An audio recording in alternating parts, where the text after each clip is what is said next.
welcome back to Espresso with Saul. Okay, today I've got a couple things to show you here, and I've got a couple of Paul Harrell stories to tell. Let's see, what do I have here on the table? I think I'll start with the Bergara B14 in caliber 7mm Remington Magnum. Why am I showing you this hunting rifle? Well, it all starts with Paul is he's on his way out, and he's getting rid of a lot of his firearms. And I was over there helping him one day, and I just said, well, Paul, I mean, you're selling some of these, and said there's not really a lot that I want, but or actually need, to be honest with you. I mean, I have pretty much everything I need. I mean, there's always wants. There's always a few more things that we can get to round out our collections. So we put our heads together to try and figure out what it is that I wanted to buy from Paul. Well, I said, you know, I have my 338 Win Mag, but I would like something a little bit smaller, you know, a little bit less damaging, especially since I finally got to go on an antelope hunt. And I said, how about if I get that 7mm Magnum? He pulled this out of his gun safe, and he says, I've got this 7mm Remington Magnum. And wow, you know, it came with a scope. I did upgrade the scope. I put a Leopold CDS 6HD 4x24x52, or 4-224x52 on it. I've got it set up for 150 grain bullets for it. Yeah, what can I tell you? I actually chose those rounds because that's what Paul gave me. I probably would have set it up for 130 to 140 grain bullets, but I wanted a flat shooting game rifle, and this complements my 338 Winchester Magnum very well. And boy, I tell you what, it's light and it shoots so well, shoots so flat. I've already done quite well with it. Very happy to have picked this up from Paul. And like I said, he chose the ammo that I was getting, because when I bought it, I think I ended up with 200 or 300 rounds of Remington green and white box 150 grain soft points, and boat tail soft points. I think, I don't, just off the top of my head, don't hold me to that. Very happy to have gotten that from him. Now, the second one, I believe you all have seen before. This is a Century Arms VSKA, which is just a knockoff AK. I was going back and forth with him, and I said, well, you know, I guess I could. Do you still have an AK? Have you got? Yeah, I've still got an AK. Oh, and I'll throw in a bunch of rounds too. Well, he made me an excellent deal on this. It came with 800 rounds, because I'm not an AK guy. I like AKs, but you know, my ARs and my Steyr-AUG, I really love those. Those are my pride and joy. But why not get an AK, especially if it was from Paul? And this was the famous one from Paul's Montage. Yep, he put this one through the 1,000-round torture test, where essentially all they were doing was firing rounds as fast as they could. As soon as the barrel got super hot, they'd dump water on it and keep shooting it. And you know, the funny thing is it still shoots just as good as it did before he did that torture test. I think when he initially, this was probably in 2 videos, because if I remember correctly, he showed this off in one video. I think he was comparing AK versus AR, and there were a few comments in there telling him how crappy his choice was in AKs. So if I remember correctly, he ended up He just said, okay, well, let's find out how this one works. And he did, he checked to see how good of a group it held before and afterwards. And it held up fantastic. So I'm very happy to have this. And I'll leave the links in the description for those videos so you guys can go back and check them out. But no, I did, however, this came with a very small grip. I had to get a slightly bigger grip. I did not like the super small grip on it. Yeah. Two more things that I picked up from Paul that I'm really quite happy to own. Matter of fact, took this out and shot this with Paul and John 2 or 3 months, maybe 4 months before he passed. So that was good times all the way around. Let me throw a couple Paul stories at you.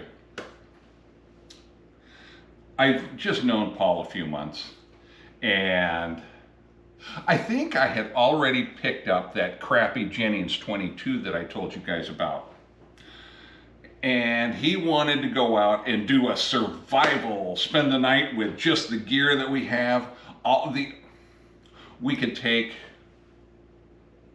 I don't remember, I think we might have had a 22 rifle. We had whatever handgun that we wanted to choose, but the only gear we could take with us is what would fit in a 1-gallon Glad bag. Yeah, like a freezer bag. So we could put toilet paper in there, we could sprinkle ammo in there. Everything had to fit in that bag. And whoa, this would have been in fall. Temperature would have been pretty crappy because we always do. We did get lucky not to get rained on. We hike in, we make fur bow beds. We sleep on that. We don't sleep worth a darn because all night long we're freezing to death as soon as the campfire, goes out. So we're constantly stoking that fire every hour or two. Yeah, miserable night's worth of sleep. I think it might have been squirrel season back then, so we probably had squirrel and pork and beans, and I think that's what we had for dinner that night. Good times, good times. Those are the kind of fun stuff that we like to do to put our gear to the test. Even back when we didn't really have any money, and our gear was garbage. Let's see. Oh, next story. I'll tell you a little story about me, Paul, and Joe, everybody's favorite. We had, Paul came up with this idea that we were going to go climb Mount Hood. All right, sure, Paul, whatever you say, man, let's go do it. Well, let's see. His big idea was we were going to climb up the day before, about 3/4 of the way, and set up a tent and camp. So we took sleeping bags and we took a tent up, and we were going up there to spend the night, and then we would get up at 4 in the morning and finish the rest of our trek up so that we would be on the top of the mountain for sunrise. Yeah, it was an excellent idea, except the tent that we had was trash. We made it 3/4 of the way up, and the wind was, howling. You're probably talking 50, 60 mile an hour winds up there. I might be exaggerating. It may have only been 40, but regardless, we could not get that tent to stay up at all. It's late. What is it? It's definitely dark. Now you can see up there because, the snow and the starlight, it wasn't raining at that point in time. And we finally gave up trying to set this tent up. But Paul or Joe had the idea, okay, let's just crawl inside the tent. That way we get away from the wind. Okay, that sounds like a good idea. Let's do it. We climb inside that tent, and we get in our sleeping bags, and we go to sleep. Well, what does it do an hour or two after we fall asleep? But it starts to rain.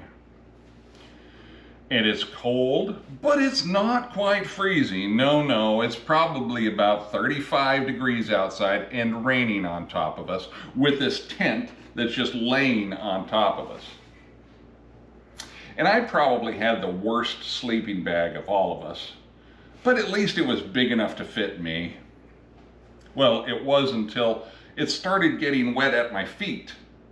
Okay, so I kind of get more into the fetal position. And then it started getting wet up by my head. Well, I scrunched up in between the wetness on both ends of my sleeping bag. And I'm like, hey, Paul, Joe, Paul, I'm wet. My sleeping bag's wet. Oh, yeah, okay. Paul, Joe, my sleeping bag's wet. Go back to sleep. We'll deal with it here in a couple hours. Understand, yes, it's about 2 in the morning when this is going on. I tried sleeping. I really did. Then I tried waking them up again. That didn't work. I was miserable. It was getting to the point to where I was just laying in water at that point. So what did I do? I just poked my head out of the sleeping bag and went, boosh! Well, it rained inside the tent at that point in time, and they were all soaked. They weren't really happy with me at that point for some reason. But at least I did get them to get up. And no, we did not make it to the summit on that trip. We ended up cold and wet, and when you're cold and wet on a mountain like that, it's time to head back down. And that's exactly what we did. In the middle of the night, we packed up all our stuff. We hiked back down to the bottom of the mountain. Well, actually, we didn't hike down to the bottom. We hiked down to the lodge where our Jeep was, Paul's Jeep was, and we packed up and went back home.